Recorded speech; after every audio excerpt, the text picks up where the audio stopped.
एक्सप्रेसियो Younis एस्ट एक्सक्लूजियो अल्टेरियस। Sir ये कौन सी language बोल दी आपने? बेटा ये एक रूल ऑफ इंटरप्रिटेशन होता है जिसका मतलब होता है expression of one means exclusion of other. अगर लॉ मेकर ने कोई लॉ बनाते हुए कोई लॉ के किसी पर्टिकुलर सेक्शन में किसी एक चीज़ को एक्सप्रेस कर दिया है तो उसके अलावा सारी चीज़ें एक्सक्लूड हो जाएंगी। सर इसका क्या मतलब हुआ, आइए समझते हैं।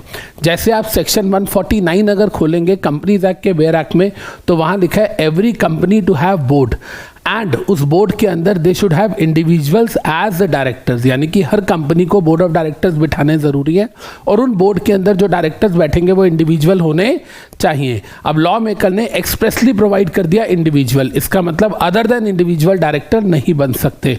लॉ मेकर ने मना नहीं किया लेकिन क्योंकि उसने इंडिविजुअल को एक्सप्रेस कर दिया इसका मतलब ये इम्प्लाइड है कि उसके अलावा कोई भी डायरेक्टर नहीं बन सकता। जैसे कि एक कंपनी दूसरी कंपनी की डायरेक्टर नहीं बन सकती, एक ट्रस्ट कंपनी की डायरेक्टर नहीं बन सकती, नॉन इंडिविजुअल नहीं बन सकता, या एक बॉडी कॉर्पोरेट किसी कंपनी की डायरेक्टर नहीं बन सकती, सोसाइटी किसी कंपनी की डायरेक्टर नहीं बन सकती। ये सब मना नहीं किया लेकिन क्योंकि लॉ मेकर ने साफ साफ लिख दिया only individual can be appointed as director, इसका मतलब ये इंप्लाइड है कि बाकी सारी चीजें एक्सक्लूड हो जाएंगी। तो इस रूल का नाम क्या है? एक्सप्रेसियो यूनिस एस्ट एक्सक्लूजियो अल्टेरियस।